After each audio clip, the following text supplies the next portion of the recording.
ಅನೇಕ ದಶಕಗಳಿಂದ ವಿಜಯಪುರ ಜಿಲ್ಲೆಯ ಕೇಂದ್ರ ಬಸ್ ನಿಲ್ದಾಣದಲ್ಲಿ ರಾಣಿ ಚೆನ್ನಮ್ಮ ಮೂರ್ತಿ ಪ್ರತಿಷ್ಠಾಪನೆ ಆಗಬೇಕು ಎಂಬ ಬೇಡಿಕೆ ಇತ್ತು. ಸುಪ್ರೀಂ ಕೋರ್ಟ್ ನಿರ್ದೇಶನ ಸೇರಿದಂತೆ ಅನೇಕ ಕಾರಣಗಳಿಂದ ರಾಣಿ ಚೆನ್ನಮ್ಮ ಮೂರ್ತಿ ಪ್ರತಿಷ್ಠಾಪನೆ ಮಾಡಲು ಆಗಲಿಲ್ಲ ಎಂದು ವಿಜಯಪುರ ಜಿಲ್ಲಾ ಉಸ್ತುವಾರಿ ಸಚಿವ ಎಂ.ಬಿ. ಪಾಟೀಲ್ ಹೇಳಿದರು. ವಿಜಯಪುರದಲ್ಲಿ ಇಂದು ಸುದ್ದಿಗಾರರೊಂದಿಗೆ ಮಾತನಾಡಿದ ಅವರು, 2013 ಮತ್ತು 2018ರ ಸಂದರ್ಭದಲ್ಲಿ ನಾನು ಜಿಲ್ಲಾ ಉಸ್ತುವಾರಿ ಸಚಿವನಾಗಿದ್ದ ವೇಳೆಯಲ್ಲಿ ವಿಜಯಪುರದ ಬಸ್ ನಿಲ್ದಾಣದಲ್ಲಿ ಸಮಾಜದ ಹಿರಿಯರ ಬೇಡಿಕೆಯಂತೆ 40/60 ಜಾಗವನ್ನ ಬಸ್ ನಿಲ್ದಾಣದಲ್ಲಿ ಅಂದಿನ ಮುಖ್ಯಮಂತ್ರಿ ಸಿದ್ದರಾಮಯ್ಯ ಹಾಗೂ ಕೂಡಲ ಸಂಗಮದ ಜಯ ಮೃತ್ಯುಂಜಯ ಸ್ವಾಮೀಜಿಗಳು ಸೇರಿಕೊಂಡು ಗುದ್ದಲಿ ಪೂಜೆ ಮಾಡಿದ್ರು. ಈಗ ಮುಖ್ಯಮಂತ್ರಿ ಡಿಸಿಎಂ ಅವರು ಸಹ ಜನವರಿ 9ರಂದು ಬಸ್ ನಿಲ್ದಾಣಕ್ಕೆ ಕಿತ್ತೂರು ರಾಣಿ ಚೆನ್ನಮ್ಮ ಬಸ್ ನಿಲ್ದಾಣ ಎಂದು ಸಹಿತ ಈಗಾಗಲೇ ಸರ್ಕಾರ ಘೋಷಣೆ ಮಾಡಲಾಗಿದೆ. ವೀರರಾಣಿ ಕಿತ್ತೂರು ಚೆನ್ನಮ್ಮ ಮೂರ್ತಿ ಅನಾವರಣ, ಬಸ್ ನಿಲ್ದಾಣಕ್ಕೆ ನಾಮಫಲಕ ಹಾಗೂ ಸೈಕ್ಲಿಂಗ್ ವೆಲ್ಡ್ರೋಡ್ರಮ್ ಸಹಿತ ಉದ್ಘಾಟನೆ ಮಾಡಲಿದ್ದಾರೆ. ಇನ್ನು ಈ ಕಿತ್ತೂರು ರಾಣಿ ಚೆನ್ನಮ್ಮ ಸಮುದಾಯ ಭವನಕ್ಕೆ ಸಹಿತ 3 ಕೋಟಿ ಹಿಂದೆ ನಾವು ನೀಡಿದ್ವು. ವಿಜಯಪುರ ಮಹಾನಗರ ಪಾಲಿಕೆಗೆ 150 ಕೋಟಿ ರೂಪಾಯಿ ಸಹಿತ ಬಿಡುಗಡೆ ಮಾಡಿ ಹಾಗೂ ಚಾಲನೆ ನೀಡಲಾಗುವುದು. ವಿಜಯಪುರ ಜಿಲ್ಲೆಯ ಜನರಿಗೆ ಇದೊಂದು ಹೆಮ್ಮೆ ಕಾರ್ಯವಾಗಿದೆ ಎಂದರು. ದಶಕಗಳಿಂದ ಇವತ್ತು ಕೇಂದ್ರ ಬಸ್ ನಿಲ್ದಾಣ ವಿಜಯಪುರ ನಗರದ ಮುಂದೆ ರಾಣಿ ಚೆನ್ನಮ್ಮ ಅವರ ಮೂರ್ತಿ ಪ್ರತಿಷ್ಠಾಪನೆ ಆಗಬೇಕು ಅಂಥೇಳಿ ನಮ್ಮ ಹಿರಿಯರೆಲ್ಲನೂ ಕೂಡ ವಿಶೇಷವಾಗಿ ಶಂಕರಗೌಡ ಪಾಟೀಲರು ಹೋರಾಟವನ್ನು ಮಾಡ್ಕೊಂಡು ಬಂದಿದ್ದರು. ಆದರೆ ಅಲ್ಲಿ ಭಾಳಷ್ಟು ಇಕ್ಕಟ್ಟಿನಲ್ಲಿರುವಂಥದ್ದಂದ್ರೆ ಮತ್ತು ಈ ಎಲ್ಲ ಬಸ್ಗಳು ಎಲ್ಲನೂ ಕೂಡ ಅಲ್ಲೆಲ್ಲನೂ ಕೂಡ ಟ್ರಾಫಿಕ್ ಇರೋದ್ರಿಂದ ಮತ್ತು ಸುಪ್ರೀಂ ಕೋರ್ಟಿನ ಒಂದು ನಿರ್ದೇಶನ ಕೂಡ ಈಗ ಈ ರಸ್ತೆ ಮಧ್ಯದಲ್ಲಿ ಒಂದು ಸಹ ಇರಬಾರ್ದು. ಹೀಗೆ ಅನೇಕ ಕಾರಣಗಳಿಂದ ಅನೇಕ ದಶಕಗಳಿಂದ ಇವತ್ತು ಈ ಒಂದು ರಾಣಿ ಚೆನ್ನಮ್ಮ ಅವರ ಮೂರ್ತಿ ಪ್ರತಿಷ್ಠಾಪನೆ ಮಾಡಲಿಕ್ಕಾಗಿರಲಿಲ್ಲ. ತದನಂತರ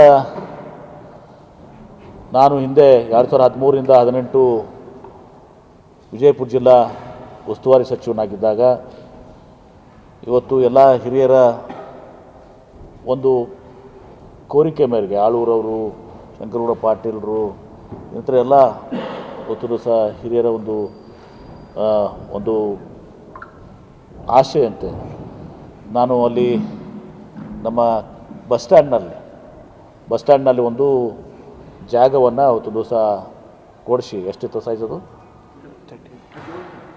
ಹಾಂ, ಎಷ್ಟು ಅದೇ ಎಷ್ಟು ಸೈಜ್ ಎಷ್ಟಿತ್ತು? ಹಾಂ, 40/60ನಾ?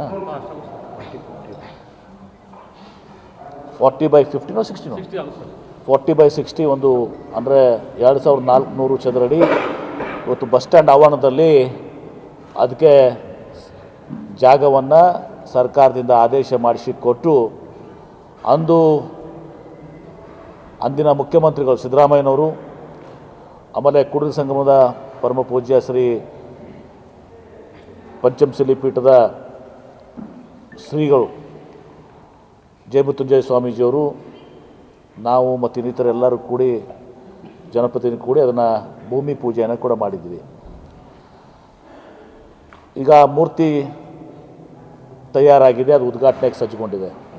ಎಲ್ಲರ ಆಶಯ ರಾಣಿ ಚೆನ್ನಮ್ಮನವ್ರ ಜಯಂತಿ ದಿವಸ ಈ ಸಲ ಜಯಂತಿಯನ್ನು ವಿಜಯಪುರ ನಗರದಲ್ಲೇ ರಾಜ್ಯ ಮಟ್ಟದ ಸಮ್ಮೇಳನ ಆಗಬೇಕು ಅಂಥೇಳಿ ಕೋರಿಕೆಯಾಗಿತ್ತು. ಆದರೆ ಮುಖ್ಯಮಂತ್ರಿಗಳು ಅವತ್ತು ಮೈಸೂರಿನ ಕಾರ್ಯಕ್ರಮ ಇರೋದ್ರಿಂದ ಅದು ಮಾಡಲಿಕ್ಕಾಗಲಿಲ್ಲ. ಈಗ ಮುಖ್ಯಮಂತ್ರಿಗಳು ಒಪ್ಕೊಂಡಿದ್ದಾರೆ. 9ನೇ ತಾರೀಕಿಗೆ ಮುಖ್ಯಮಂತ್ರಿಗಳು ಬಂದು ಆ ಮೂರ್ತಿಯ ಕಿತ್ತೂರು ರಾಣಿ ಚೆನ್ನಮ್ಮನವರ ಮೂರ್ತಿಯನ್ನು, ಯಾಕಂದರೆ ತಮ್ಗೆ ಗೊತ್ತಿದೆ ವೀರರಾಣಿ ಕಿತ್ತೂರು ರಾಣಿ ಚೆನ್ನಮ್ಮನವರು ಇವತ್ತು ಇಡೀ ದೇಶದ ಒಂದು ಆಸ್ತಿ. ಈ ದೇಶಕ್ಕೆ ಸ್ವಾತಂತ್ರ್ಯ ಸಿಗಲಿಕ್ಕೆ ಹೋರಾಟ ಮಾಡಿದಂಥ ಮಹಾತಾಯಿಯವರು.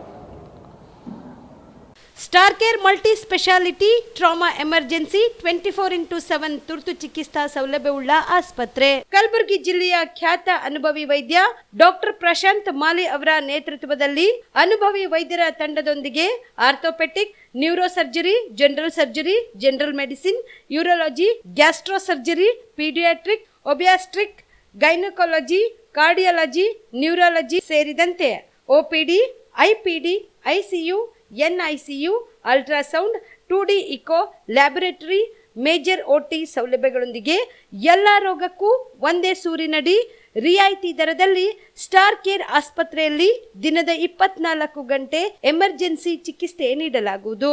ಹೆಚ್ಚಿನ ಮಾಹಿತಿಗಾಗಿ ಸಂಪರ್ಕಿಸಿ ಸ್ಟಾರ್ ಕೇರ್ ಮಲ್ಟಿ ಸ್ಪೆಷಾಲಿಟಿ ಆಸ್ಪತ್ರೆ, ಸ್ವಾಭಿಮಾನಿ ಸ್ವದೇಶಿ ಕೇಂದ್ರದ ಮುಂಭಾಗ, ಗುಬ್ಬಿ ಕಾಲನಿ, ಕಲಬುರಗಿ. ಮೊಬೈಲ್ ನಂಬರ್ 9066906614 ಅಥವಾ 8472360239.